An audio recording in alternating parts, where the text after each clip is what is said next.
और श्रद्धेय भगवंत नागार्जुन सुरेश देसाई जी,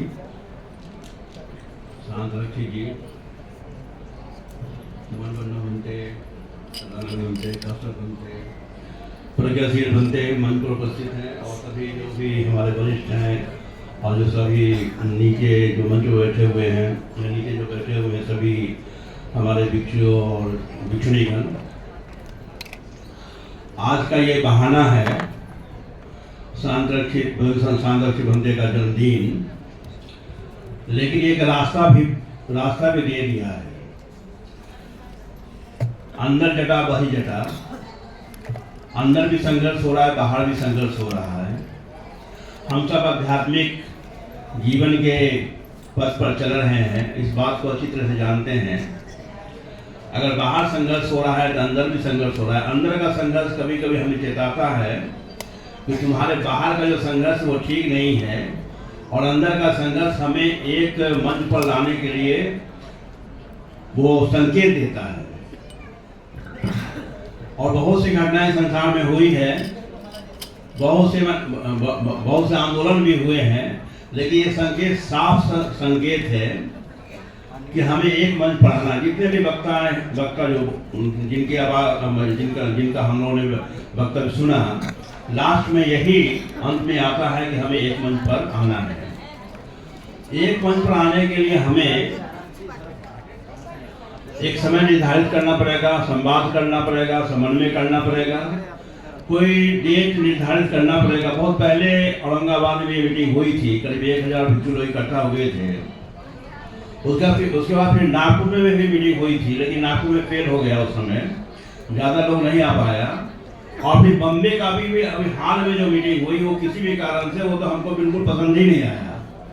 अगर यूपी और बिहार के लोग ना जाते तो वो बिल्कुल फेल ही था।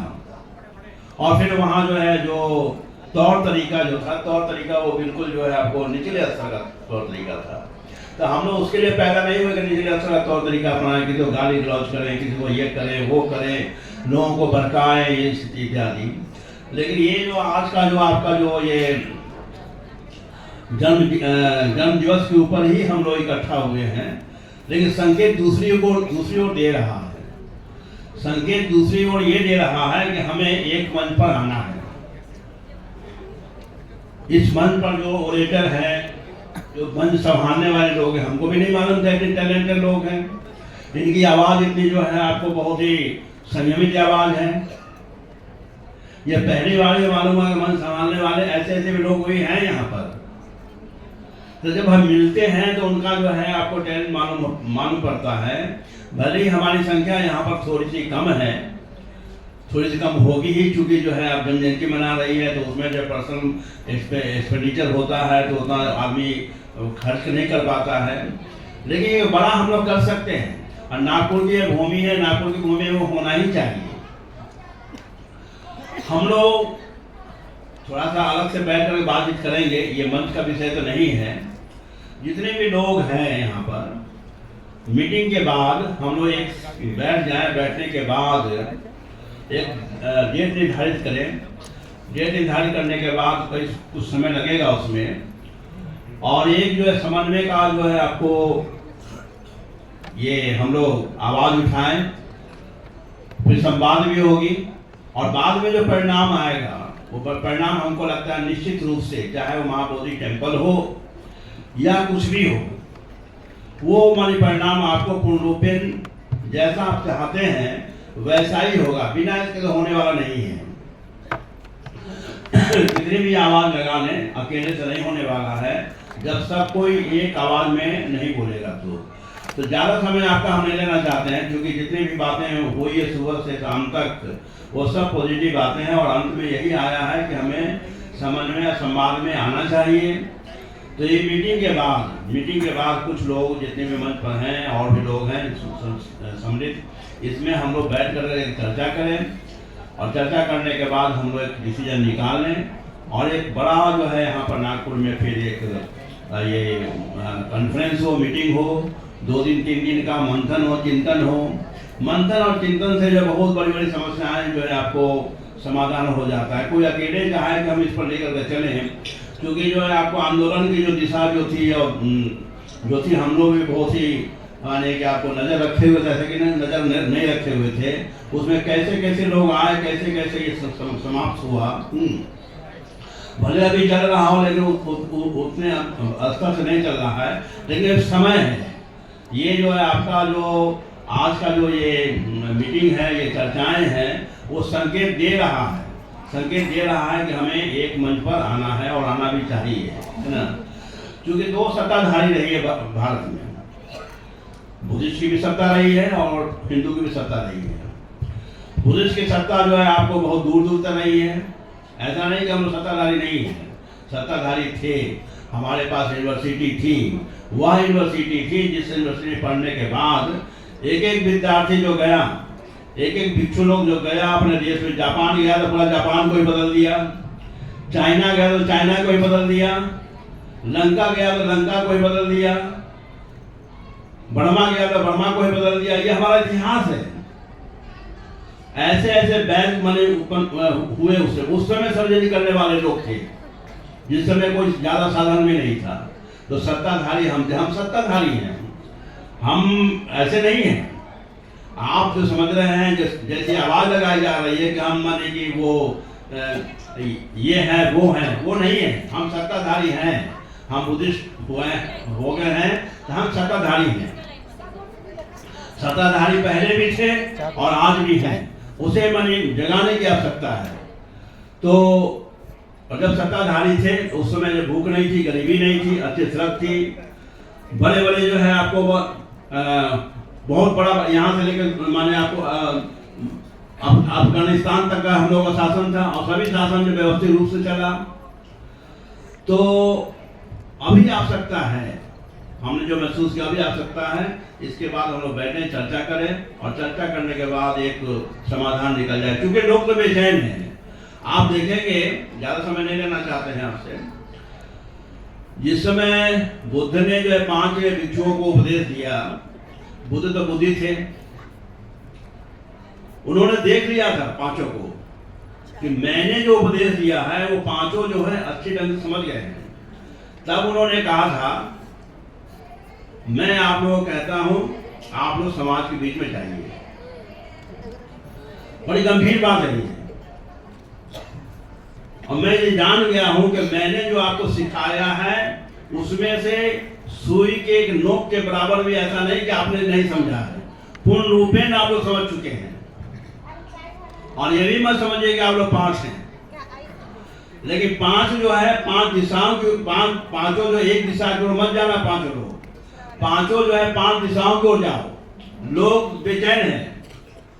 जब पांचों 5 दिशाओं की ओर गए लोग, उसमें बड़े बड़े टैलेंटेड लोग निकले, सारिपुत्र निकले, मोहनलाल निकले, महाकात्यायन निकले, महाकाश्यप निकले, उपाली निकले, इत्यादि इत्यादि, एक से टैलेंटेड लोग निकलते चले गए।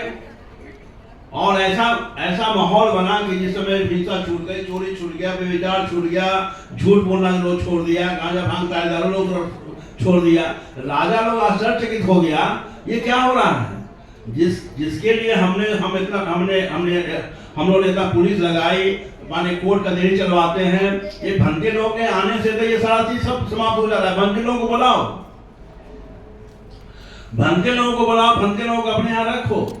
आप रोज हम लोग पाठ करते हैं, संघ वंदना में हम लोग रोज पाठ करते हैं, आहू नहीं हो, पाहू नहीं हो, दक्ष नहीं हो, अंजलि कर नहीं हो, अनुत्तरंग पुंजन खेतन लोकस साथी, रोज पाठ करते हैं। कहां से आया है ये? आहू नहीं, अरे भंते लोगों को बुलाओ, पाहू इनको जो है मेहमान गेस्ट के रूप में रखो। आहू नहीं हो, पाहू नहीं हो, इनको दक्षिणा दो ताकि एक जगह से दूसरी जगह ये जा सके। आहू नहीं हो, पाहू नहीं हो, दक्ष नहीं हो, अंजलि, इनको नमस्कार करो। राजा के बाद जो बिजनेसमैन लोग भी अपना तिजोरी खोलने लगे। जो बिजनेसमैन को बड़ा डर लगता है हिंसा से, चोरी से, व्यभिचार से। बिजनेस मैन लोग भी अपना तिजोरी खोलने लगे और बिजनेसमैन लोग भी लोगों को बुलाने लगे, भिक्षु लोगों को बुलाने लगे। आपको याद होगा, आप सभी पढ़े लिखे हैं, रोज पढ़ते हैं, रोज उपदेश देते हैं। थोड़ा ही समय संकेत देना है। जब अनाथ पिंडक अपने रिश्तेदार के पास में गया और वो रिश्तेदार का जो माने नगर जो था, उस नगर की सजावट उसने दुल्हन की भांति की थी। उसको बड़ा जलन हुआ, मैं इसका रिश्तेदार, मुझे नहीं बोला और इतनी बड़ी सजावट, लगता है कोई आवा विवाह होगा। और जाता और पहला क्लेम यही करता है कि तुम्हारे यहाँ कोई आवा विवाह है, इस तरह से तुमने पूरे शहर को सजाया है। तो उसने कहा मैंने पूरे शहर को सजाया है इसलिए ताकि आज बुद्ध आने वाले हैं। अरे बुद्ध कौन होते हैं? तो कहता है तुम आज रात रुक जाओ, उनका प्रवचन सुनो, उसके बाद कहना, डिसीजन बाद में लेना। रुक गया। रुकने के बाद जो है आपको प्रवचन सुनने के बाद जो है वो समझ गया कि बहुत अच्छा प्रवचन है, बहुत अच्छी दिशा है ये। कुछ दिनों के बाद जो है आपको भगवान के पास में गया कि मैं आपके लिए ऐसी जगह दान देना चाहता हूँ जिसमें कि माने 50,000 लाख 10 लाख लोग आकर करके प्रवचन सुने, प्रैक्टिस करें। तो कैसा होना चाहिए? तो भगवान ने कहा न शहर से दूर होना चाहिए, न शहर से नजदीक होना चाहिए। वैसी तो जगह एक ही थी, जेठमल की, जो कि आप लोग जानते ही हैं। तो उसमें जो है जेठमल के पास वो गया, बोला कि ये जगह मुझे दे दो। उसने कहा मजाक कर रहा है कहिए। दूसरी बार बोला तो उसने मैंने हंस दिया, तीसरी बार बोला तो उसने हंस दिया, चौथी बार बोला देखो ऐसा है कि इसमें तुम अगर जो है वो असरफी बिछाओ, सोना बिछाओ, तब मैं जगह दान दूंगा। उसको क्या मालूम है कि सोना क्या है इसके सामने। कल होकर सोना बिछने लगा, हजारों हजार की भीड़ लगने लगी। अरे सोना बिछ रहा है जमीन खरीदने के लिए, सोना बिछ रहा है जमीन खरीदने के लिए। ये संसार की यह पहली घटना बौद्धों में हुई, ये घटना बुद्ध के द्वारा हुई, ये घटना एक मामूली बात नहीं है। हम लोग मामूली भिक्षु नहीं है। पहली बार संसार में घटना हुई, सोना बिछने लगा, हजारों हजार की भीड़ लगने लगी। तो जेठमल हुआ कि क्या हुआ, मैंने क्या कर दिया, ये तो सोना बिछाने लगा। ये जो है जितने भी माने बिजनेसमैन लोग होते हैं उनको सोना से पैसा से इतना प्रेम होता है कि दूसरा कत्ल करवा दे। ये सोना ही बिछाने लगा जमीन खरीदने के लिए, भगवान बुद्ध को दान देने के लिए। इसका मतलब है कि सोने से भी कीमती भगवान बुद्ध का वचन है। वो समझ गया। उसके बाद जो है आपको अनाथपिंड के पास में गया, एक टुकड़ा बाकी था, एक टुकड़ा उसने कहा कि ये तुम मुझे मेरे नाम से दे दो, मुझसे गलती हो गई। वो टुकड़ा जो उसके नाम से हुआ, लेकिन बौद्धों का हृदय देखिए विशाल होता है बौद्धों का। क्योंकि बौद्ध लोग जान जाता है कि थोड़ा भी समझ गया है तो कल्याण करेगा, थोड़ा भी ये बौद्ध धर्म को समझ गया है, बुद्ध को समझ गया है तो कल्याण करेगा, नुकसान किसी का नहीं करेगा। सबसे ज्यादा दान अनाथ पिंडक ने दिया था। लेकिन आज हम लोग आश्रम में क्या पाठ करते हैं? मंगलसूत्र में हम लोग रोज पाठ करते हैं ना, एवं में सुतंग एकं समयं भगवा सावज्ञं विहरति जेठ बने अनाथ पिंडक का सहारा में। अनाथ पिंडक पहले नहीं है, अनाथ पिंडक बाद में है। अनाथ पिंडक ने अपना नाम बाद में रखा। जेठ बने अनाथ पिंडक का सहारा में। जेठ बने थोड़ा सा दान दिया था और अनाथ पिंडक ज्यादा दान दिया था। लेकिन बौद्धों का ये जानता है, बौद्ध लोग जानते हैं कि थोड़ा सा भी धर्म समझ गया है, अगर कोई समझ गया है तो वो नुकसान किसी का नहीं करेगा, वो फायदा ही फायदा करेगा। ऐसा हम लोग का इतिहास है, एक गौरव का इतिहास हमारे पास में भरा पड़ा हुआ है। इसलिए हम लोग सत्ताधारी थे, आज भी है। अगर मन में किसी प्रकार का जो हीन भावना है तो हीन भावना को आप निकालिए। और इस समय की मांग है, ये समय की मांग है कि हम लोग बैठे और हम लोग बैठ करके चर्चा करें और एक समाधान निकल जाएगा। ज्यादा आप लोग बहुत अच्छे से सलाह दिए हैं, ज्यादा बोलने की आवश्यकता नहीं। इसी के साथ बात को समाप्त करते हैं। साधु साधु साधु।